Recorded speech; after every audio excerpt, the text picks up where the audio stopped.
प्रभु का धन्यवाद हो कि हम फिर से प्रभु के वचन के अध्ययन के लिए इस तरह से मिल सके।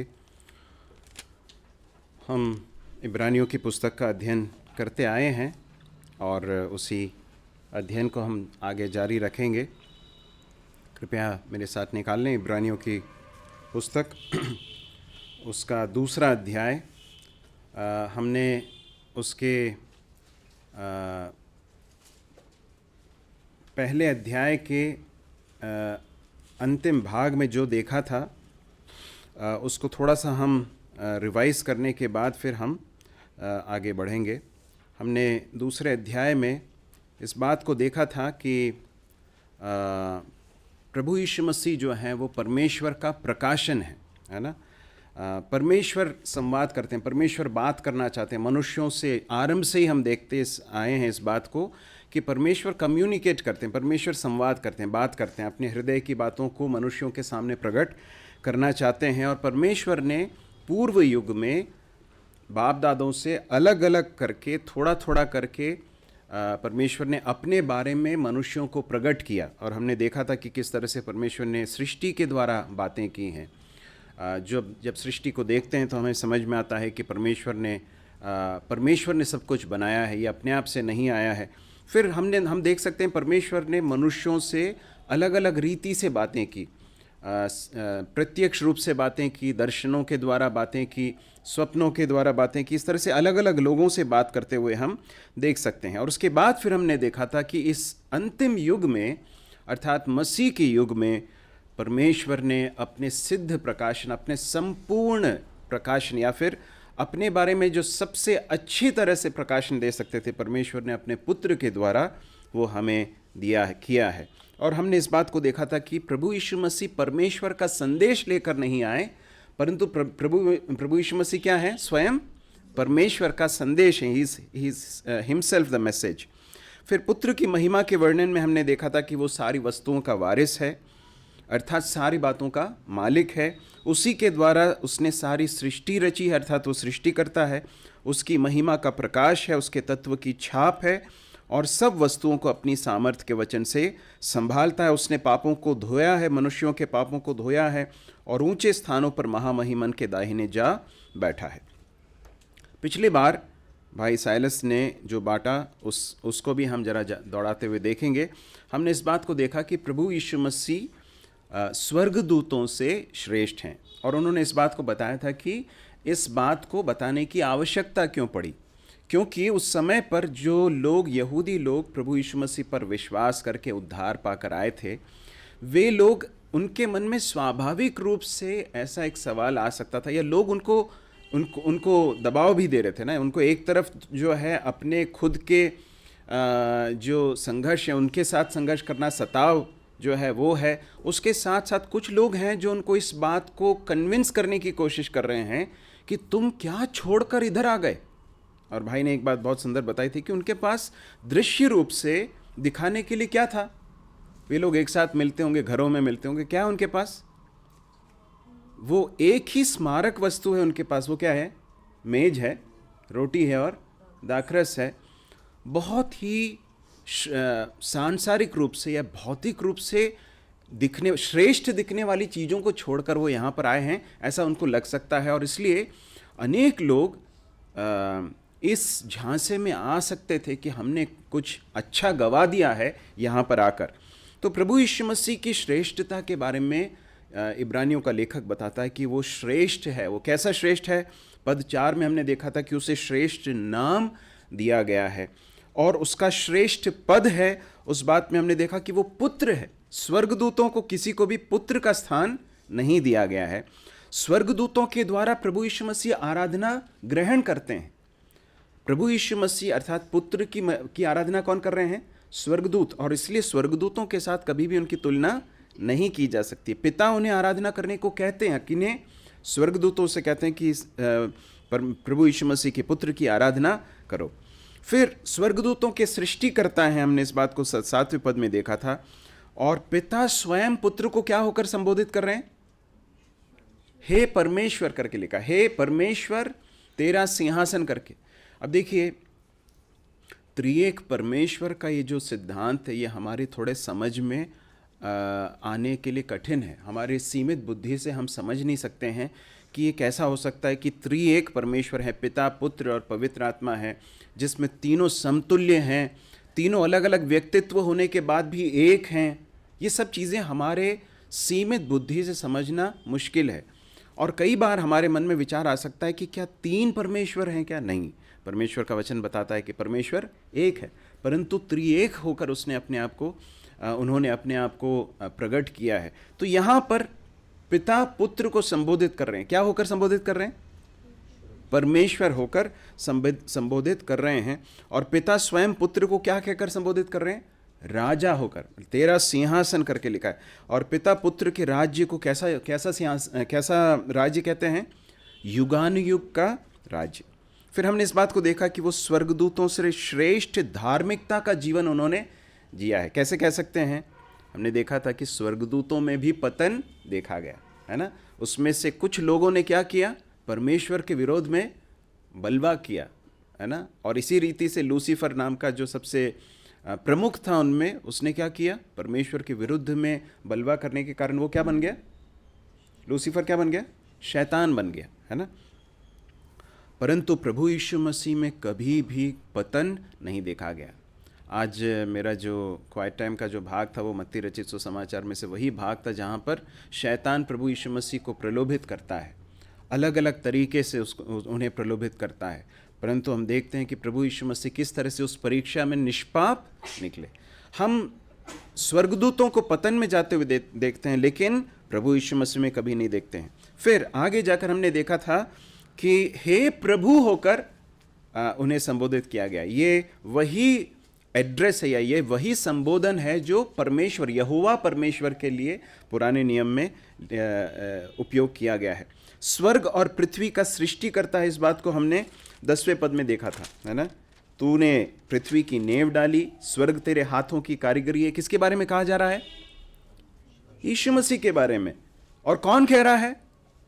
पिता कह रहा है। वे तो नष्ट हो जाएंगे परंतु तू बना रहेगा, और वे सब वस्त्र के समान पुराने हो जाएंगे। तो प्रभु यीशु मसीह स्वर्ग और पृथ्वी के सृष्टि करता है, कभी ना बदलने वाले। 12वें पद में हमने देखा था कि तू वही है और तेरे वर्षों का अंत तू वही है। सारी चीज़ें बदल जाती हैं परंतु प्रभु यीशु मसीह कभी नहीं बदलते हैं। और उसके बाद हमने देखा कि वो अनंत परमेश्वर हैं, उनके वर्षों का कभी अंत न होगा। फिर हमने एक और बात देखी कि पिता के दाहिने हाथ पे प्रभु यीशु मसीह विराजमान है। वो जो दर्जा है, वो जो स्थान है, पद है, वो किसी भी स्वर्गदूत को नहीं दिया गया। सबसे ऊंचे अधिकार का स्थान 13वें पद में। और उसके बाद अंत में हमने इस बात को देखा था कि स्वर्गदूत परमेश्वर के द्वारा उद्धार पाने वालों की सेवा करने के लिए सृजे गए हैं, जबकि प्रभु यीशु मसीह स्वयं कौन है? सृष्टि करता है। देखिए, सार में कहें तो यदि आप इब्रानियों की पुस्तक में देखेंगे तो जो इब्रानियों का लेखक है वो कहता है कि यीशु मसीह भविष्यद्वक्ताओं से श्रेष्ठ है। ठीक है, हमने देखा था इस बात को। फिर क्या कहते हैं? किससे श्रेष्ठ है? अभी किसके बारे में देखा? स्वर्गदूतों के बारे में देखा। स्वर्गदूतों से श्रेष्ठ हैं, मूसा से श्रेष्ठ हैं, है ना। और इस तरह से अलग अलग लोगों के बारे में, फिर वाचा के बारे में कहा गया है। प्रभु इब्रानियों का लेखक कहना क्या चाहता मालूम है? जब तुम्हें पुत्र मिल गया है तो तुम सेवकों के साथ उनकी तुलना क्यों कर रहे हो? ये जितने भी लोग बताए गए वे सब कौन हैं? सेवक हैं। They are servants, not the son. Son and the servant can never be compared. कभी भी इन दोनों की तुलना नहीं की जा सकती, कभी भी इन दोनों को एक स्तर पर नहीं रखा जा सकता है। तो ये है जो प्रभु इब्रानियों का लेखक यहाँ पर हमें बताना चाहते हैं। अब अध्याय 2 में हम आ जाएं। यहाँ पर भी उसी कंपैरिजन को या फिर उसी बात को बताया गया है कि प्रभु यीशु मसीह स्वर्गदूतों से श्रेष्ठ हैं। किस तरह से श्रेष्ठ हैं? अब जरा आगे हम एक एक करके देखेंगे। पद 1 में क्या लिखा है? इस कारण चाहिए कि हम उन बातों पर जो हमने सुनी हैं और भी मन लगाएं, ऐसा ना हो कि बहक कर उनसे दूर चले जाएं। अब ध्यान से सुनिए। इस कारण, जब हम ऐसे शब्दों का प्रयोग देखते हैं तो इनको क्या कहते हैं? कनेक्टिंग वर्ड्स, जोड़ने वाले शब्द। जब कहते हैं, जब लिखा गया है कि इस कारण, तो हमें क्या प्रश्न पूछना चाहिए? किस कारण? किस कारण? इसके पहले जितनी बातें बताई गई हैं, कि प्रभु यीशु मसीह परमेश्वर का प्रकाशन है, प्रभु यीशु मसीह स्वयं परमेश्वर हैं, प्रभु यीशु मसीह भविष्यद्वक्ताओं से श्रेष्ठ हैं और प्रभु यीशु मसीह स्वर्गदूतों से श्रेष्ठ हैं, वो सृष्टि करता है, सब कुछ संभालने वाले। इन सारी बातों के मद्देनज़र, इन सब को बताने के कारण, इन सारी चीज़ों को जानने के कारण, अब इब्रानियों का लेखक क्या कहता है, ध्यान से सुनिए इस बात को। इस कारण चाहिए कि हम उन बातों पर जो हमने सुनी है और भी मन लगाएं, ऐसा ना हो कि बहक कर उनसे दूर चले जाएं। इसका मतलब क्या है? जितनी बातें हमने सुनी हैं, जितनी बातें हम पर प्रकट की गई हैं परमेश्वर के वचन के द्वारा, परमेश्वर का वचन जो हमें दिया गया है, जिसके द्वारा हमारा उद्धार हुआ, प्रभु यीशु मसीह पर हमने जो विश्वास किया, परमेश्वर का वचन जो हमें दिया गया, उस पर हमें और अधिक ध्यान लगाने की आवश्यकता है। आप लोग सब साथ में हैं? जैसे भाई ने पिछली बार भी याद दिलाया था कि इब्रानियों की पुस्तक हो या कोई भी डॉक्ट्रिनल स्टडी हो, सैद्धांतिक शिक्षाएं कई बार थोड़ी सी जो है ठोस आहार होती हैं, थोड़े से और जो कठोर भोजन रहता है, तो इसलिए बहुत अटेंटिव रहना ज़रूरी है, बहुत ही ध्यान से सुनना ज़रूरी है। ये हमारे जीवन के लिए बहुत महत्वपूर्ण है। इस पुस्तक का चयन इसलिए नहीं किया गया है कि हम बहुत बड़ी बड़ी चीज़ें हम सीखें और जानकारी इकट्ठा करें, परंतु इसका उद्देश्य यह है कि हम परमेश्वर के वचन में पक्के हो जाएं, हम जान लें कि प्रभु यीशु मसीह कौन है। तो यहाँ पर कहता है इब्रानियों का लेखक कि जो बातें हमने सुनी हैं उन पर क्या करें? और भी मन लगाएं, अधिक ध्यान दें, है ना? ये है उसका अर्थ। पे मोर क्लोज अटेंशन।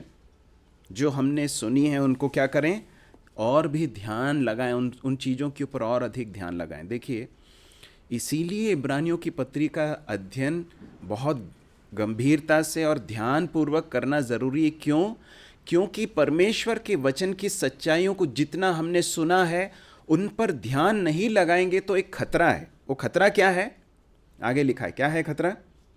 बहक कर उनसे दूर चले जा सकते हैं। और इंग्लिश में उसके लिए जो वर्ड यूज़ किया गया वो क्या है? ड्रिफ्ट करना। ड्रिफ्ट करना मतलब उसके लिए जो चित्र है वो क्या है जानते हैं? समुद्र में जो जहाज़ उतारे जाते हैं, जहाज़ों को उतारने के बाद फिर वो चलते हैं, और उसके बाद जब वो किसी हार्बर पे आ जाते हैं या फिर किसी बंदरगाह पर आते हैं जहाँ पर तट आता है, उसके बाद वो क्या करते हैं मालूम है? हाँ, वो क्या करते हैं? लंगर डालते हैं और उस शिप को या फिर उस जहाज को इस तरह से बांध कर रखते हैं कि वो वहाँ अपने स्थान से हटे नहीं। अब मुझे बताइए, इतना भारी भरकम शिप है, इतना भारी भरकम जो जहाज़ है, वो तट के पास में आकर खड़ा है, वो कैसे वहाँ से अपने स्थान से कैसे चला जाएगा? चला जा सकता है क्या? जा सकता है। यही है बात। कितना भी भारी भरकम जहाज़ हो, वो अपने स्थान से हिल सकता है। और कई बार ये जो ड्रिफ्टिंग होता है वो बहुत स्लोली होता है, बहुत धीरे से होता है और मालूम नहीं पड़ता है। और इसलिए कई बार ऐसी दुर्घटनाएं हुई हैं जिसमें उस शिप को जो है पूरी रीति से अच्छी तरह से लंगर डालकर स्थिर नहीं किया गया, इसलिए वो क्या हो गया? धीरे धीरे करके ड्रिफ्ट होकर वो कहीं और ही चला गया। ये है चित्र जो इब्रानियों का लेखक हमारे सामने प्रस्तुत कर रहा, कह रहा है यदि परमेश्वर के वचन से सीखी हुई सच्चाइयों के ऊपर हम अधिक ध्यान नहीं करेंगे, इनको क्लोजली उस पर अध्ययन नहीं करेंगे, उसको पकड़े नहीं रहेंगे, तो क्या हो सकता है? हम उसी जहाज के समान धीरे धीरे करके क्या हो सकते हैं? तट से दूर हो सकते हैं। वो खतरा है बहुत बड़ा, है ना? ड्रिफ्ट कैसे होते हैं? जब हम उन शक्तियों के विरुद्ध जो हमारे खिलाफ कार्य करती हैं, संघर्ष करना छोड़ देते हैं। अब देखिए, ये जब जहाज़ जो है वो पानी में रहता है तो दो तरह के फोर्सेस हैं जो काम करते हैं, दो तरह की शक्तियां हैं जो उसके ऊपर कार्य करती हैं। कौन कौन सी मालूम है? Very good. एक तो पानी है, दूसरा कौन सा है? हवा है। Very good. एक क्या है? पानी जो नीचे से उसको क्या करता है? उसके ऊपर जो है प्रेशर लाता, फोर्स लाता है, और उस फोर्स के द्वारा क्या हो सकता है? धीरे धीरे करके जहाज अपने स्थान से हट सकता है। वो जो फोर्स है वो बहुत कम होता है तट में, लेकिन उसके बावजूद वो काफ़ी है शिप को ड्रिफ्ट करने के लिए। इसी तरह से बाहरी हवाएं और तूफान आंधियां ये भी आती हैं, वो भी क्या कर सकती हैं, जहाज को अपने स्थान से दूर कर सकती हैं। मेरे प्रिय भाइयों और बहनों, हम अपने विश्वासी जीवन में यदि सही रीति से अगर ग्राउंडेड नहीं होंगे, हमारा जीवन जो है, मसीही जीवन जो है, वो स्थिरता का नहीं होगा, यदि वो उसकी स्थिरता अगर सुनिश्चित नहीं की गई, तो बहुत संभावना है कि हम क्या हो जाएं, ड्रिफ्ट हो जाएं। हमारे बचपन में हम एक परमेश्वर के दास के संदेश रेडियो में सुना करते थे। मैं उनका नाम नहीं लेना चाहता, परंतु उनके संदेश विशेषकर मलयाली लोगों के बीच में इतने मशहूर हुआ करते थे कि सुबह 5:30 बजे के आसपास लोग अपने रेडियो को चालू करके उनके संदेश सुना करते थे। और कई घरों में, मतलब अधिकांश मसीही घरों में, सिर्फ विश्वासियों के नहीं, नामधारी विश्वासियों के घरों में भी, नामधारी मसीहियों के घर में भी क्या होता था, रेडियो में उनके संदेश सुने जाते थे। और वो बहुत सारी चीज़ें सिखाते थे, सुसमाचार भी सुनाते थे, परमेश्वर के वचन से सिखाते थे। बहुत एक साधारण सरल व्यक्ति थे, परंतु धीरे धीरे करके उनके जो सेवा है वो बढ़ने लगी। और उसके बाद फिर उनके संपर्क जो है विदेश के बहुत सारे लोगों के साथ होने लगे, बहुत धन का जो है वो आवाजाही होने लगी। और उसके बाद फिर कुछ समय के बाद ऐसा मालूम पड़ा कि उन्होंने अपने आप को बिशप जो है वो घोषित कर दिया। उन्होंने जो है चोगा पहनना स्टार्ट कर दिया, और उन्होंने अपने कलीसियाओं में, जिनको जो है विश्वासियों की कलीसिया कही जाती थी, उन कलीसियाओं में जो प्रभु के दास होते थे उनको कहा कि तुम चोगा पहनो, टोपी पहनो। और जिन परंपराओं को छोड़कर ये सब लोग नामधारी मसीह समुदायों में से छोड़कर आए थे, उन्हीं चीज़ों का पालन करने के लिए बाध्य करने लगे, फोर्स करने लगे। कैसे हुआ मालूम है? बहुत धीरे धीरे हुआ। क्यों हुआ? क्योंकि जो जीवन है और सेवकाई है वो परमेश्वर के वचन के ऊपर आधारित नहीं थी। धीरे धीरे करके दूसरी चीज़ें आने लगी, और अब होते होते बहुत ही दुखद स्थिति है उस पूरे संगठन की और उनके साथ जुड़े हुए कलीसियाओं की। ये तो एक उदाहरण है। इसके अलावा को इतने सारे विश्वासियों का उदाहरण लिया जा सकता है जिन्होंने अपने जीवन को परमेश्वर के वचन रूपी लंगर पर आधारित नहीं रखा। इसके कारण धीरे धीरे करके बहक कर प्रभु से दूर चले गए और परमेश्वर के नाम के अनादर का कारण बने। बहुत संभावना है। इसलिए क्या करने की ज़रूरत है? सतर्क रहने की ज़रूरत है, ध्यान देने की ज़रूरत है। किन के ऊपर ध्यान देने की ज़रूरत है? जो बातें हमने सुनी हैं। देखिए, आपने जो कोई बात अगर सुनी हो, उसको अगली बार जब सुनेंगे या पढ़ेंगे तो आपको क्या लगेगा? आपके मन में एक यूजुअल एक विचार जो है वो क्या आता है? हाँ, याद आता है। उसके बाद फिर ये तो हमको पता है, ये तो हमको मालूम है, इसमें कौन सी नई चीज़ है? परमेश्वर का वचन जो है ना, कुछ नया नहीं देता। परमेश्वर का वचन जो है हमेशा जो सच्चाइयाँ प्रकट की गई हैं उन्हीं को बार बार हम पढ़ते हैं, जीवन भर पढ़ेंगे हम। लेकिन ये जो रिपीटिशन है, ये जो दोहराव है, ये हमारी सुरक्षा के लिए है। इसलिए जब आप क्वाइट टाइम करेंगे, आप जब ध्यान मनन करते हैं, तो ज़रूरी नहीं है कि आपको हर बार कोई नई चीज़ मिले। हो सकता है कि आपने जो पहले सीखी हो उन्हीं बातों को आप फिर से सीखें। लेकिन उस समय पर हो क्या रहा है मालूम है? परमेश्वर का वचन, ध्यान से सुनिए, परमेश्वर का वचन जो है आपको उन्हीं बातों पर फिर से ध्यान लगाने के लिए, उसके ऊपर सोचने के लिए विवश कर रहा है। ये आपके जीवन की सुरक्षा है, ये एंकर है, ये लंगर है ना? इफिसियों 4:14 जरा जल्दी से पढ़ेंगे।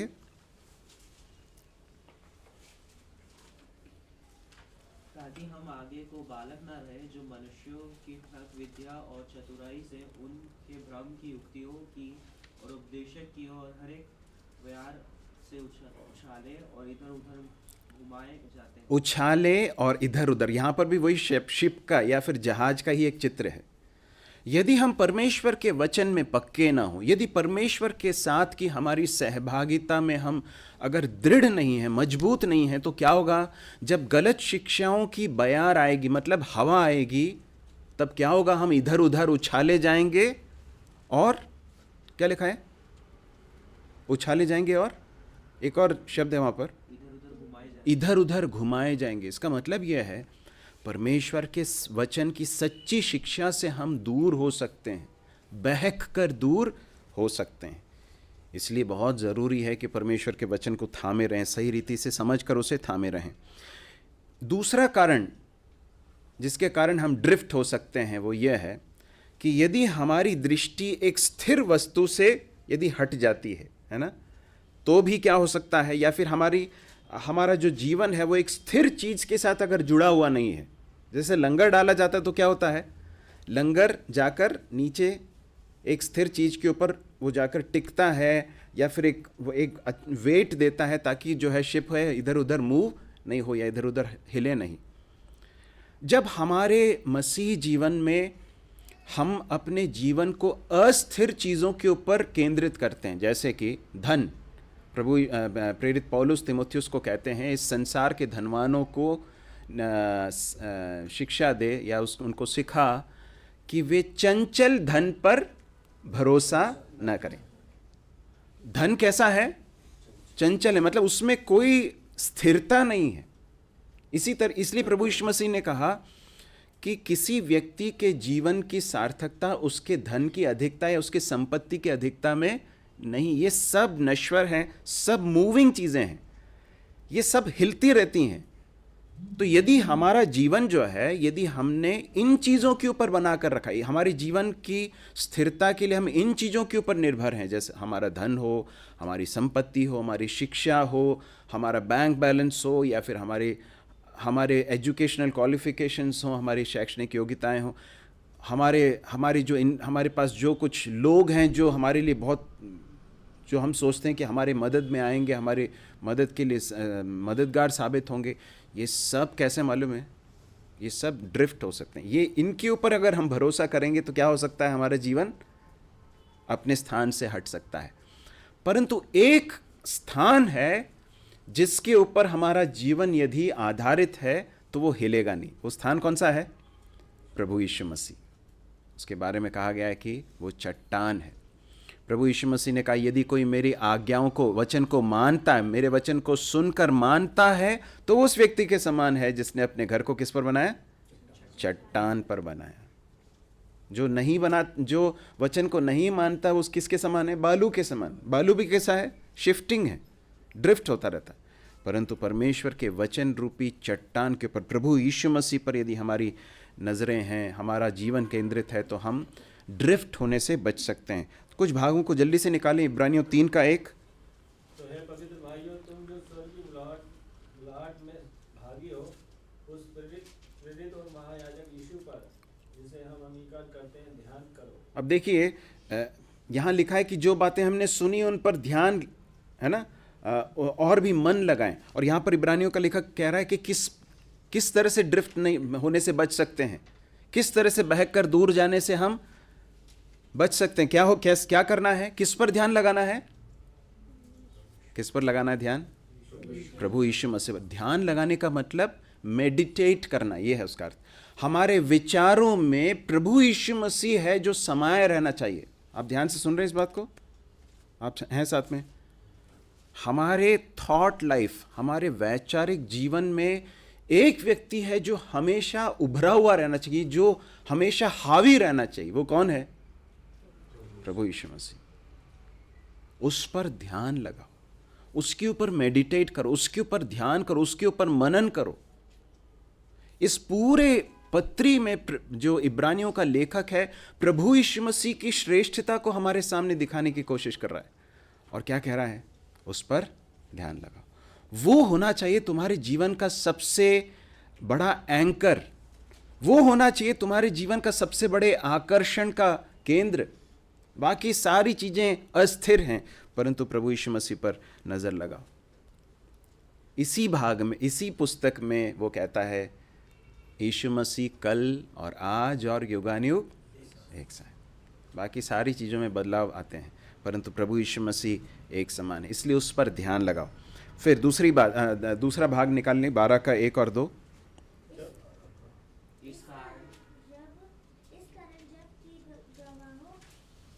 ऐसा बड़ा बादल हम आपको घेरे हुए है, तो आओ हर एक रोकने वाली वस्तु को उलझाने वाले पाप को दूर करके वह दौड़ जिसमें हमें दौड़ना है, धीरज से दौड़े और विश्वास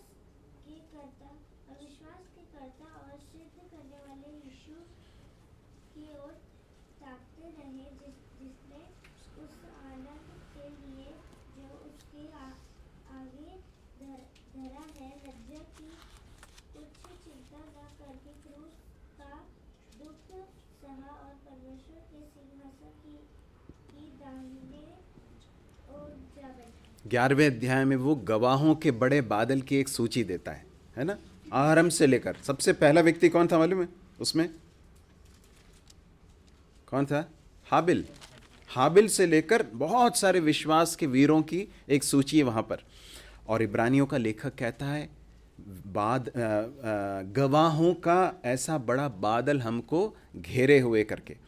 और यहाँ पर दौड़ का एक चित्र है ना। विश्वास का जो जीवन कैसा एक दौड़ के समान है, जिसमें आपने देखा है जब दौड़ते हैं तो जो पूरा ट्रैक रहता है और ट्रैक के चारों मतलब दोनों तरफ जो है क्या होते हैं, स्टैंड्स होते हैं, या फिर कम से कम एक तरफ स्टैंड्स होते हैं जहाँ पर लोग बैठे रहते हैं और चीयर करते हैं, अपने अपने लोगों को चीयर करते हैं। आप यदि ओलंपिक्स के या फिर दूसरे जो स्पोर्ट्स इवेंट्स हैं वो देखें तो वहाँ पर आपको दिखाई देगा।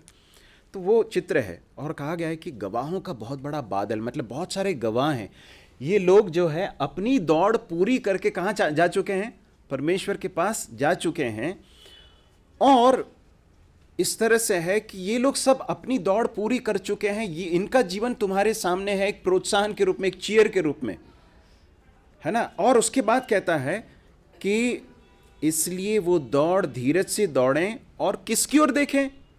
गवाहों के बादल की ओर नहीं देखना है। किसकी ओर देखना है? विश्वास के कर्ता और सिद्ध करने वाले यीशु की ओर ताकते रहें।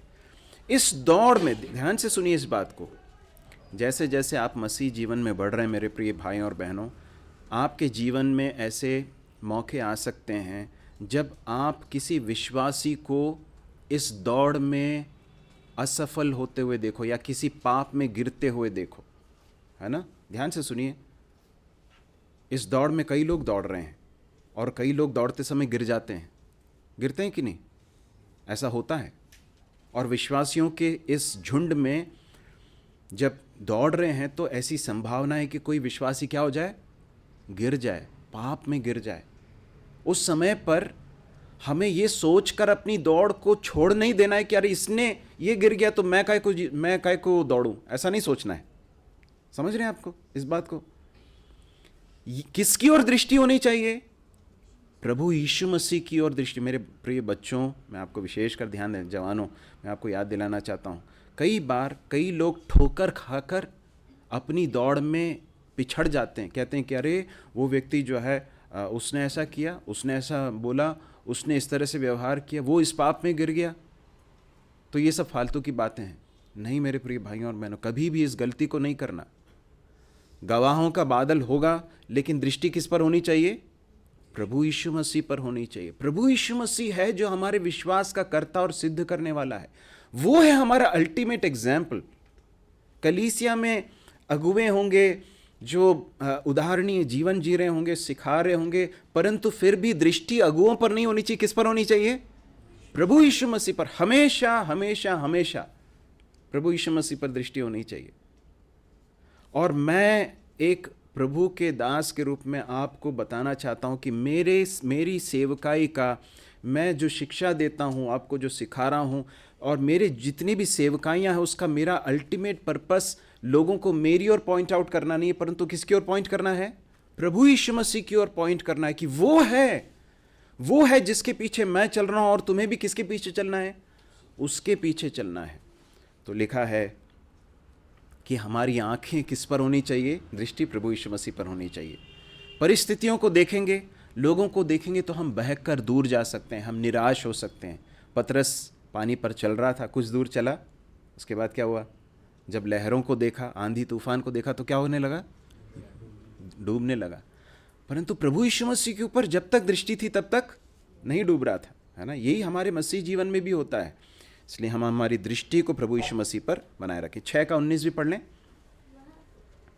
आशा हमारे प्राण के लिए ऐसा नगर है जो स्थिर और दृढ़ है और पर्दे के भीतर तक पहुंचता है। वह आशा, ये आशा क्या है हमारी? प्रभु यीशु मसीह हमारी आशा है। प्रभु यीशु मसीह आएगा, हमें अपने साथ ले जाएगा, ये हमारी आशा है। ये हमारी आशा है कि हम मर भी जाएंगे तो क्या होंगे? फिर से एक दिन जी उठेंगे। जितने मसीह में मरे हैं हम उनको प्रभु के पास देखेंगे, हम अनंतता अपनी स्वर्ग में बिताएंगे। ये सब हमारी आशा है। और ये आशा क्या है हमारे लिए?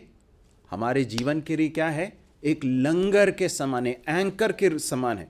मतलब शिप से केबल के द्वारा भारी जो है, जो लोहे के जो कॉलम्स जो है वो उतारे जाते हैं, उनको लंगर कहा जाता है, जो जहाज को इधर उधर मूव होने से रोकता है। तो इब्रानियों का लेखक कह रहा है हमारे लिए आशा, हमें जो आशा दी गई है वो हमारे जीवन के लिए कैसा है? एक लंगर के समान है, हमें जो स्थिर रखता है। हमारी दृष्टि यदि संसार के थोड़े समय के जो सुख हैं, जो मज़ा है, सांसारिक जीवन है, इसकी जो उपलब्धियां हैं, पढ़ाई कर रहे हैं, नौकरी कर रहे हैं, पैसे कमा रहे हैं, या जो भी नहीं कमा पा रहे हैं, संघर्ष कर रहे हैं, जो भी है, यदि इन्हीं सारी चीज़ों में यदि हमारा जीवन सिमटा हुआ है और यदि हमारी दृष्टि हमारे प्रभु पर नहीं है, जो हमें लेने के लिए आने वाला है, उस आशा पर नहीं है, तो भी हमारे जीवन क्या हो सकता है? ड्रिफ्ट हो सकता है। प्रभु हमारी सहायता करें। फिर दूसरा पद, वापस आ जाएं इब्रानियों 2 अध्याय में और उसके दूसरे पद में, क्योंकि जो वचन स्वर्गदूतों के द्वारा कहा गया था, जब वह स्थिर रहा और हर एक अपराध और आज्ञा न मानने का ठीक ठीक बदला मिला, तो हम लोग ऐसे बड़े उद्धार से निश्चिंत रहकर कैसे बच सकते हैं, जिसकी चर्चा पहले पहल प्रभु के द्वारा हुई और सुनने वालों के द्वारा हमें इसका निश्चय हुआ। अब प्रेरित इब्रानियों का लेखक कहता है, अभी तक जो वचन दिया गया, जो संदेश पहुंचाया गया था, वो किनके द्वारा था? भविष्यद्वक्ताओं के द्वारा और कुछ स्वर्गदूतों के द्वारा भी पहुंचाया गया था। यहां पर वो बता रहा है कि स्वर्गदूतों के भी द्वारा वचन पहुंचाया गया, संदेश पहुंचाए गए थे, और साथ में इसका एक इशारा जो है वो व्यवस्था के ऊपर भी है। 2 भाग हैं जो मैं चाहता हूं कि आप निकाल लें। गलातियों 3 का 19, प्रेरितों 7 का 53। गलातियों 3 का 19, प्रेरितों 7 का 53। तब फिर व्यवस्था क्यों दी गई? वह तो अपराधों के कारण बाद में दी गई, कि उस वंश के आने तक रहे जिसको प्रतिज्ञा दी गई थी, और वह स्वर्गदूत के द्वारा एक मध्यस्थ के हाथ ठहराई गई। यहाँ पर भी इस बात को बताया गया है। क्या लिखा है कि एक स्वर्गदूत के, है ना, क्या लिखा है? स्वर्गदूतों के द्वारा एक मध्यस्थ के हाथ ठहराई गई, है ना। और आगे 20 में लिखा है, मध्यस्थ तो एक का नहीं होता परंतु परमेश्वर एक ही है। ठीक है। अब प्रेरितों 7 का 53 पढ़ें।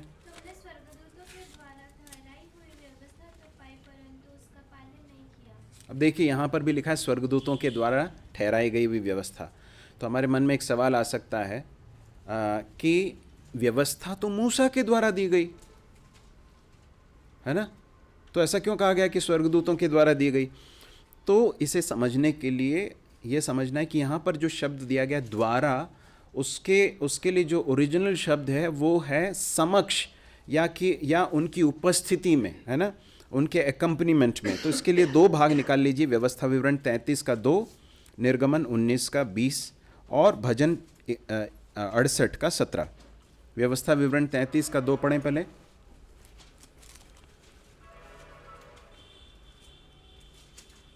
उसने कहा, यहोवा सीनै से आया और सीर से उनके लिए उदय हुआ। उसने पारान पर्वत से अपना तेज दिखाया और लाखों पवित्रों के मध्य में से आया। उसके दाहिने हाथ से उनके लिए ज्वालामय विधियां निकली। ठीक है। अब ये सीनै पर्वत का दृश्य है। सीनै पर्वत पर क्या हुआ था, याद है आपको? 10 आज्ञाएं दी गई थी, है ना। किसने दी? परमेश्वर ने दी। किसके हाथ में दी? मूसा के हाथ में दी। उसी के बारे में कौन कह रहा है यहाँ पर? नहीं, यहाँ पर व्यवस्था विवरण में कौन कह रहा है? देखिए ना, आप उसको पढ़ेंगे तो समझ में आएगा कौन कह रहा है। ये मूसा कह रहा है मूसा स्वयं कह रहा है, क्या कह रहा है? यहोवा सीनै से आया, शेर से उनके लिए उदय हुआ, पारान पर्वत से अपना तेज दिखाया, लाखों पवित्रों के मध्य में से आया। ठीक है, मध्य में से आया। ठीक है, इस भाग को समझ गए आप? अब निर्गमन निर्गमन 19 और 20 है, एक्चुअली 19 का 20 नहीं है, निर्गमन 19वां अध्याय, पहले कुछ पदों को पढ़ेंगे। इस्राएलियों को मिस्र देश से निकले हुए जिन दिन 3 महीने बीते, उसी दिनों में सीनै के जंगल में आए और ठीक है, काफ़ी है। अब जो है हमारे पास समय नहीं है, इसलिए मैं जल्दी से आगे बढ़ना चाहता हूँ।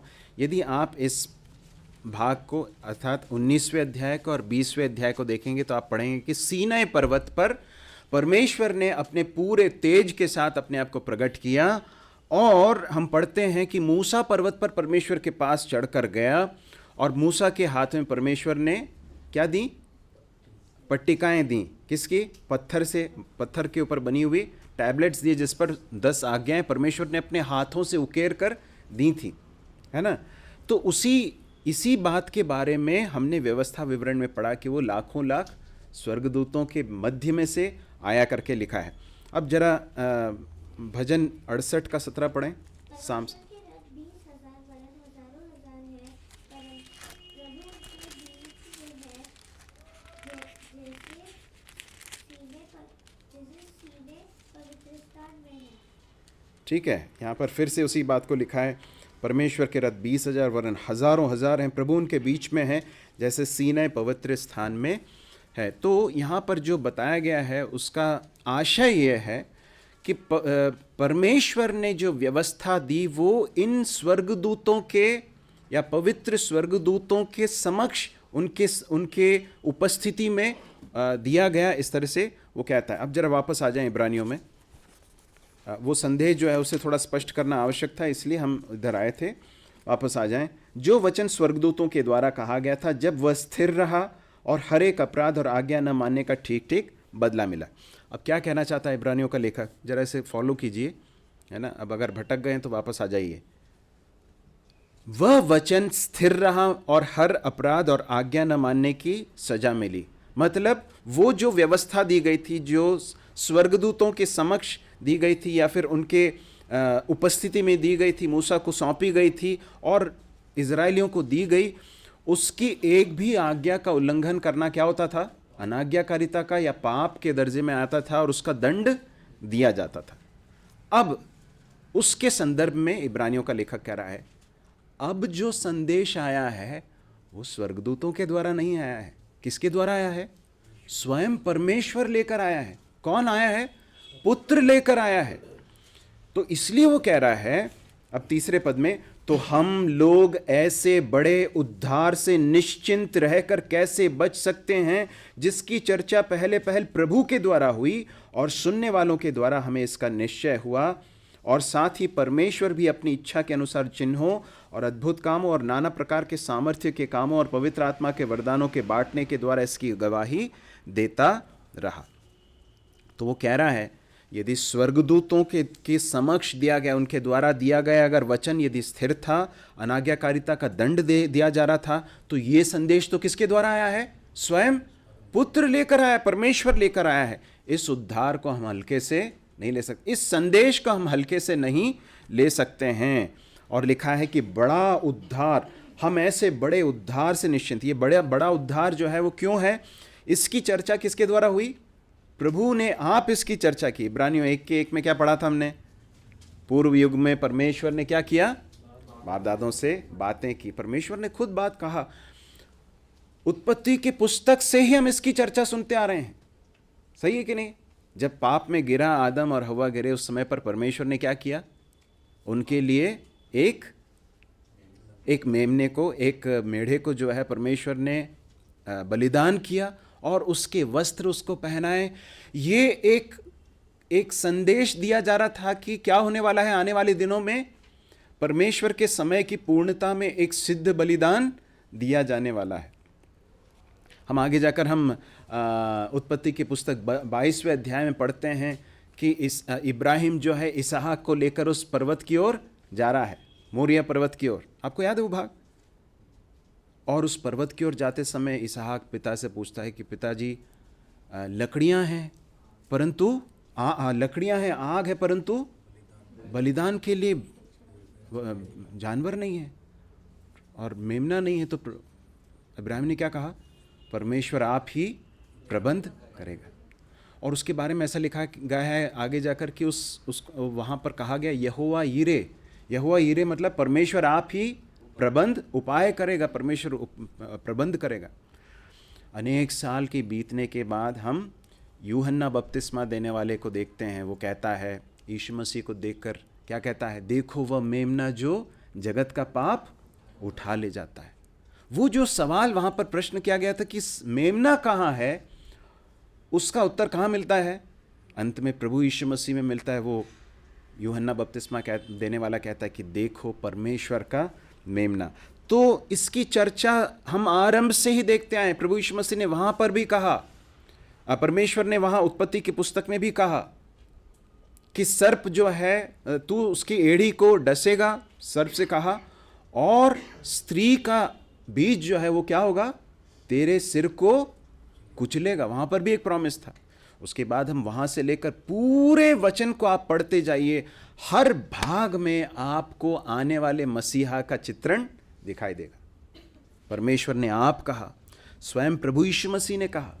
यूहन्ना रचित सुसमाचार में हम पढ़ते हैं प्रभु यीशु मसीह कहते हैं, मैं ही मार्ग सत्य और जीवन हूँ, मैं ही ज्योति हूँ, मैं ही सच्चा चरवाहा हूँ, मैं ही द्वार हूँ, है ना। इन सारी बातों प्रभु यीशु मसीह ने स्वयं कहा। सुनने वालों के द्वारा दृढ़ किया गया, प्रेरितों के द्वारा सुनने। किन्होंने सुना था ये संदेश? प्रभु यीशु मसीह से किन्होंने सुना? प्रेरितों ने सुनाया, और प्रेरितों ने हमको सुनाकर उसे दृढ़ किया। प्रेरितों 4:12 में हम पढ़ते हैं, 2:36 में पढ़ते हैं, 17:31 में प्रेरितों को यही बात बताते हुए देखते हैं कि ये परमेश्वर का वो मेमना है, परमेश्वर के द्वारा ठहरा गया बलिदान है, इसके अलावा और कोई रास्ता नहीं है। पुत्र की कीमत पर परमेश्वर ने उद्धार का रास्ता खोल दिया है। इतने बड़े उद्धार की यदि कोई उपेक्षा करता है तो वो सबसे बड़ा अपराध होगा। परमेश्वर ने उद्धार के लिए मार्ग खोल दिया है, अपने पुत्र को कलवरी के क्रूस पर रौंद दिया, हमारे लिए बलिदान किया। अब अगर कोई व्यक्ति इस संदेश को जानने के बाद भी अगर वो नरक में जाता है तो इसलिए नहीं जा रहा है क्योंकि परमेश्वर ने रास्ता नहीं खोला, परंतु इसलिए जा रहा है क्योंकि उसने रास्ते पर अमल नहीं किया, वो उस रास्ते से नहीं चला। प्रभु हमारी सहायता करे। चिन्हों, अद्भुत कामों, नाना प्रकार के सामर्थ्य के कामों और पवित्र आत्मा के वरदानों के बांटने के द्वारा परमेश्वर ने गवाही दी करके इब्रानियों का लेखक कहता है। मरकुस 16:20 में हम पढ़ते हैं, प्रभु यीशु मसीह आप ही उनके साथ। जरा उस भाग को पढ़ें जल्दी से, मरकुस 16:20।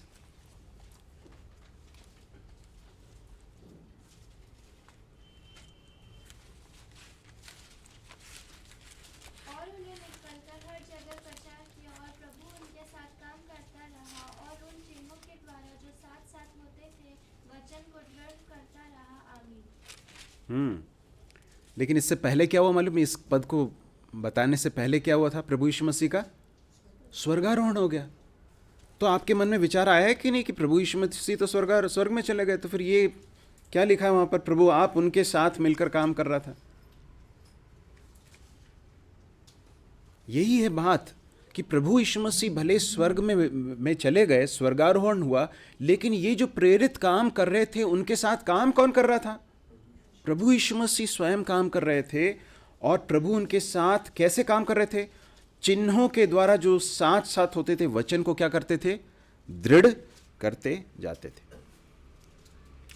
ठीक है, तो हमें क्या करना है ना? हमें क्या करना है, क्या देखकर हम समाप्त करेंगे। हमें अधिक ध्यान देने की ज़रूरत है। परमेश्वर के साथ की सहभागिता को गंभीरता से लें। यदि हम नहीं लेंगे तो ड्रिफ्ट हो सकते हैं, हम भटक कर जा सकते हैं। भजन 84 में भजनकर्ता कहता है कि हे परमेश्वर, मेरा प्राण तेरे लिए कैसे है? प्यासा है, जैसे कि हिरणी जल के लिए प्यासी। क्या ऐसी एक चाहत हमारे अंदर है क्या? क्या परमेश्वर के प्रति ऐसा गहरा प्रेम है क्या? है ना। प्रार्थना जीवन को मजबूत बनाएं, है ना। 1 थिस्सलुनीके 5:17 में प्रेरित पौलुस कहता है कि हमेशा प्रार्थना में, सदैव प्रार्थना में लगे रहो, ये परमेश्वर की इच्छा है तुम्हारे लिए।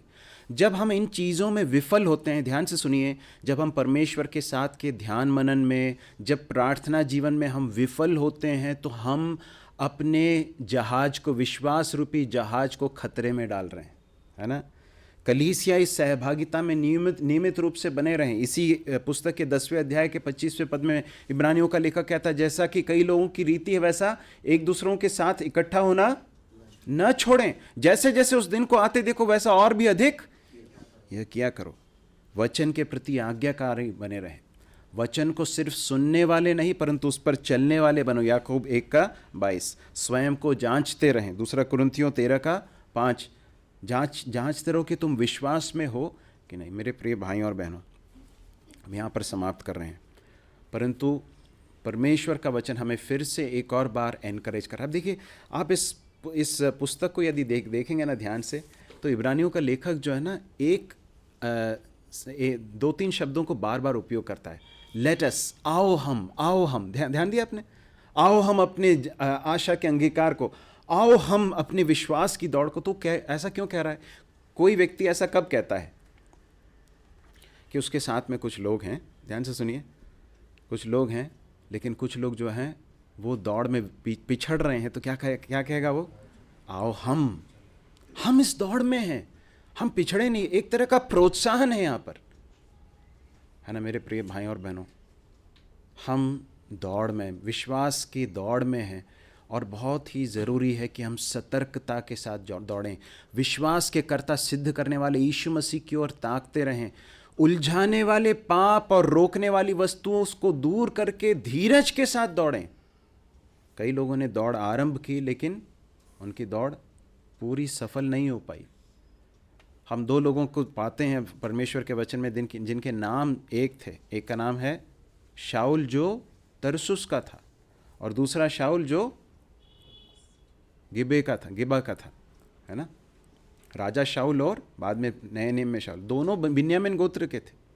दोनों परमेश्वर के लिए बहुत ज्वलंत थे, परंतु एक ने अपनी दौड़ पूरी कर ली और वो कहता है कि मैंने अपनी कुश्ती लड़ ली है, मैंने अपनी दौड़ पूरी कर ली। अब मेरे लिए जो है मुकुट मेरे लिए रखा हुआ है, महिमा का मुकुट।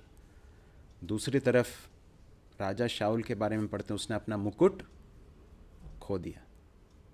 उसका मुकुट जो है वो उस युद्ध के मैदान में जो है वो चला गया।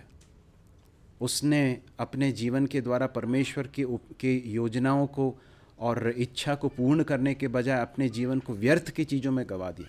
इसलिए ये हमारे लिए बहुत बड़ी एक चेतावनी है कि हम अधिक ध्यान दें। प्रभु हमारी सहायता करे। परमेश्वर के नाम की महिमा।